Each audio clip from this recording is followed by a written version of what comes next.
that drop downwards, helping to shed excess snow and prevent the branches from breaking. The long root system of these plants help them find essential nutrients a long way down into the soil. See, many mountainous trees they have branches that droop downwards, helping them to shed. The shape is like drooping downwards so that the excess snow can easily shed away, and it prevents the branches from breaking. The long root system of these plants help them to find. Root system is also very long so that they can find essential nutrient a long way down in the soil. And many type of images of mountainous plants is given.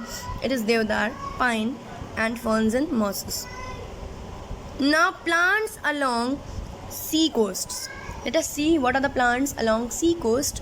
Come to page number 63.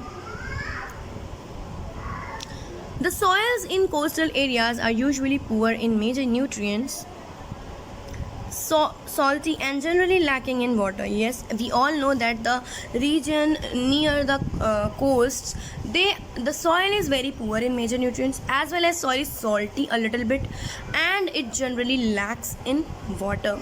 Some adaptation in plants growing in these areas are an increased thickness in the leaves to protect the plant from the exposure to the sun.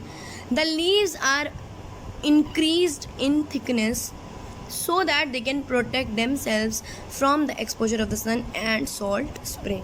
The ability to produce very large seeds that get dispersed by the sea water for the growth of new plants.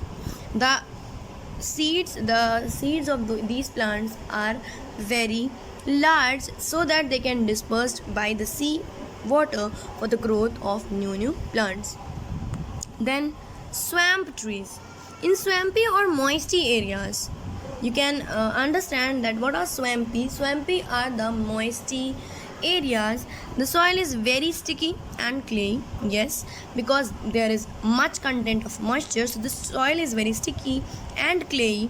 Plants in these areas do not get enough air through their roots in soil. These plants have special roots out of the soil to breathe and survive. Plants growing here are called mangroves. I think everybody has just listened this term, that mangroves forest. So the plants which grow in these moisty areas, they have special type of roots out of the soil. The roots are out of the soil to breathe and survive, and these plants growing here are known as mangroves. There is a quiz also given on the page number 63. Let us see. Neem and ashok grow in the plains. This is true or false? Yes, it is true. Plants in mountain areas have large and flat leaves. No, it is false. Teak tree grows in the desert. False. Mangroves have breathing roots to breathe and survive. Yes, it is true. Succulents are plants that grow in water. It is false. Now come to the aquatic plants. Plants that grow in water are called aquatic plants. These plants can be further divided into the following categories.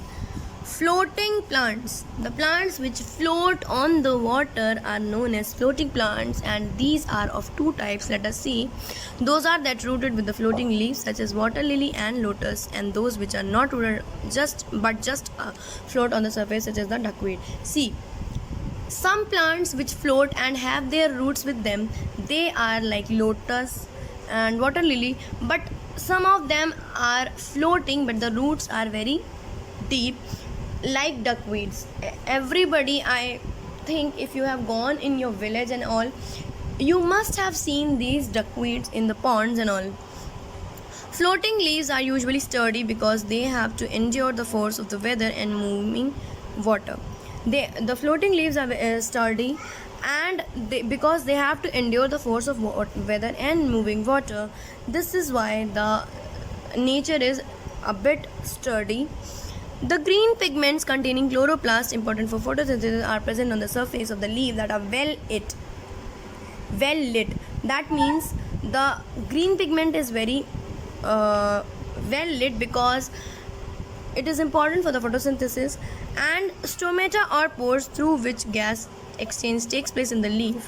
come to page number 64, are also found only on the upper surface of the leaf. Stomata or pores are found on the upper leaf surface. As the mainly generally we know that the stomata is present underside the leaf, but in case of these plant, the floating plants, the stomata or pores are present on the upper side, so that the exchange of the gases takes place easily. This upper surface often has a thick waxy cuticle to repel water and help to keep the stomata open and clear.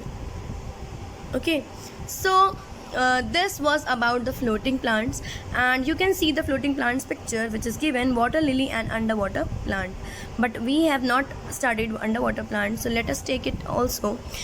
These plants grow completely underwater. They have a flexible leaf and stem to move with the water currents. The underwater plants, they have flexible leaf and stem so that they can move with the water currents. Submerged plants lack strong water transport system in stem. The submerged plants, they lack strong water transport system in the stems, so water, nutrients and dissolved gases are absorbed through the leaves. So the water, the nutrients and the dissolved gases are absorbed through the leaves directly from the water. Their leaves do not have stomata because, as you all know, the stomata is used for the exchange of gases and the respiration, transpiration. So the stomata is not present in the underwater plants, and they absorb carbon dioxide and oxygen through the body surface. Their body surfaces is enough to absorb carbon dioxide and oxygen. These plants take carbon dioxide, dissolve in water, and thus clean the water. These plants take carbon dioxide dissolved in water, and that is the reason they clear up the water by this function. They provide food to water birds and fish, but at times they can also grow in vast number and pose threat for the environment. Yes, they can spread very wide.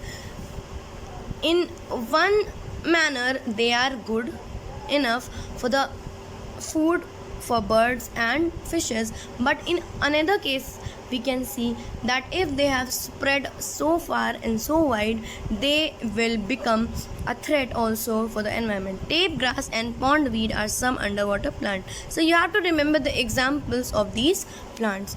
So this is it for today class. I hope everything has been clear to you all, and it's an interesting topic to read. Thank you so much. Have a good day.